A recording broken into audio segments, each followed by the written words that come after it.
Every country on earth at the moment is reforming public education. There are two reasons for it. The first of them is economic. People are trying to work out, how do we educate our children to take their place in the economies of the 21st century? How do we do that, given that we can't anticipate what the economy will look like at the end of next week, as the recent turmoil is demonstrating? How do we do that? The second, though, is cultural. Every country on earth is trying to figure out, how do we educate our children so they have a sense of cultural identity and so that we can pass on the cultural genes of our communities while being part of the process of globalization. How do we square that circle? The problem is they're trying to meet the future by doing what they did in the past. And on the way, they're alienating millions of kids who don't see any purpose in going to school. When we went to school, we were kept there with a story, which was if you worked hard and did well and got a college degree, you would have a job. Our kids don't believe that. And they're right not to, by the way. You're better having a degree than not, but it's not a guarantee anymore. And particularly not if the route to it marginalizes most of the things that you think are important about yourself. Some people say we have to raise standards as if this is a breakthrough. You know, like, really, yes, we should. Why would you lower them? You know, I haven't come across an argument that persuades me of lowering them. But raising them, of course we should raise them.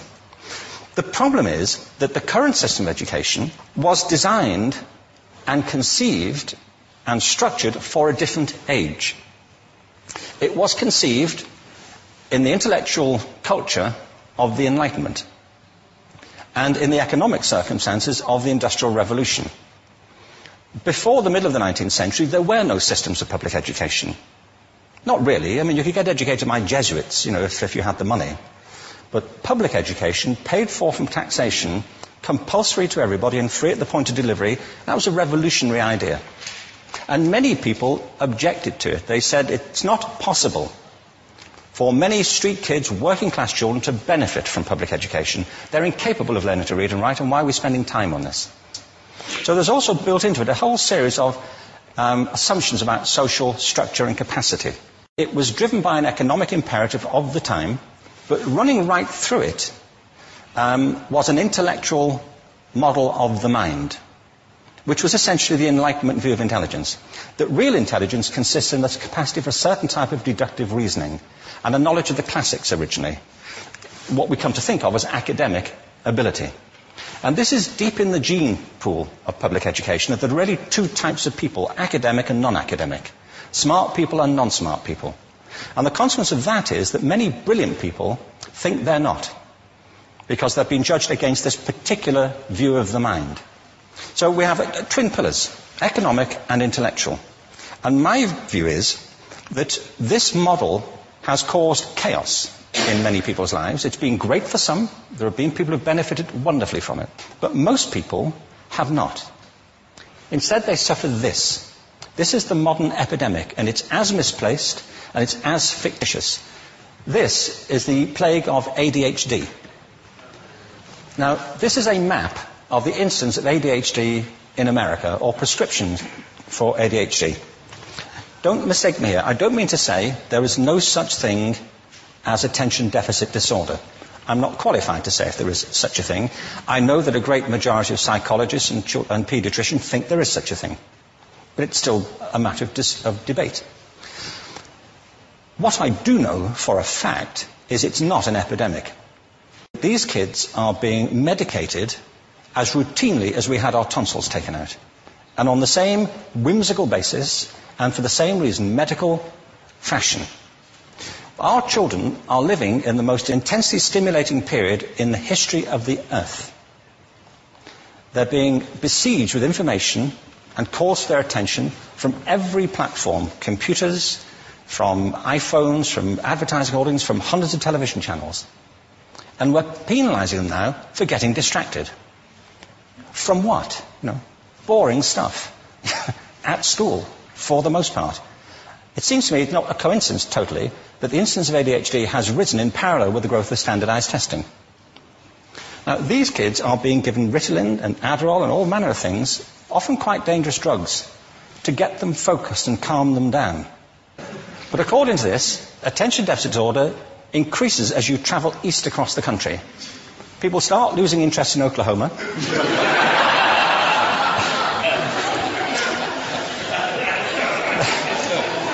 They can hardly think straight in Arkansas. And by the time they get to Washington, they've lost it completely.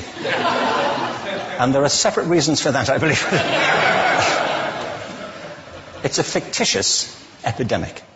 If you think of it, the arts, and I don't say this exclusively of the arts, I think it's also true of science and of maths, but I say about the arts particularly because they are the victims of this mentality currently, particularly. The arts especially address the idea of aesthetic experience. An aesthetic experience is one in which your senses are operating at their peak, when you're present in the current moment, when you're resonating with the excitement of this thing that you're experiencing, when you are fully alive.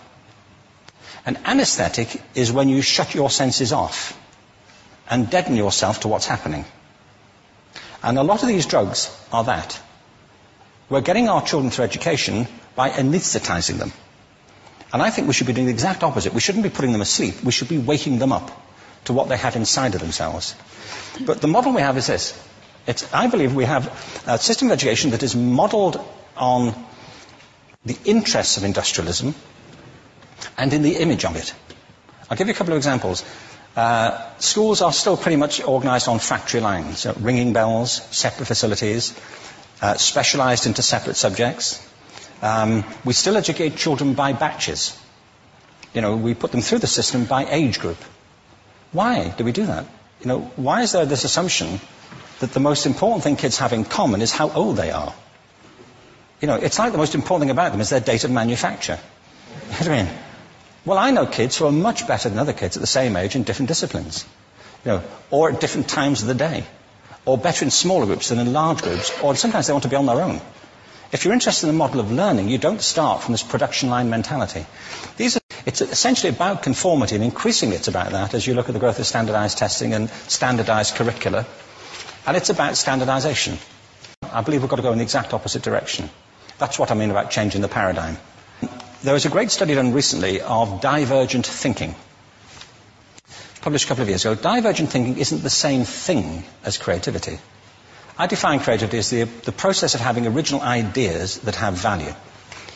Divergent thinking isn't a synonym, but it's an essential capacity for creativity.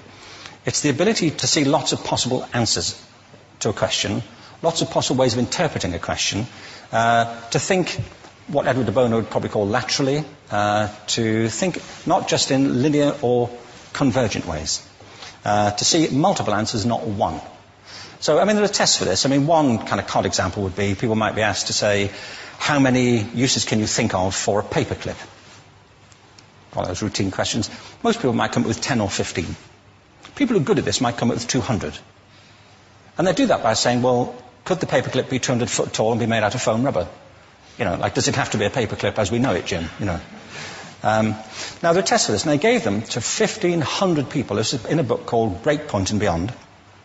And on the protocol of the test, if you scored above a certain level, you'd be considered to be a genius at divergent thinking. Okay? So my question to you is, what percentage of the people tested, of the 1,500, scored at genius level for divergent thinking? Now, you need to know one more thing about them. These were kindergarten children. So what do you think? What percentage at genius level? 80. 80, okay. 98%. Now, the thing about this was it was a longitudinal study.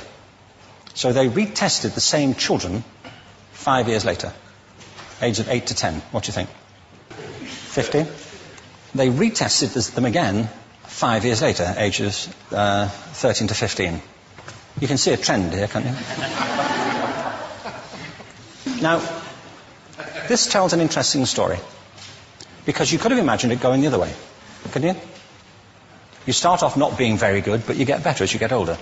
But this shows two things. One is we all have this capacity, and two, it mostly deteriorates.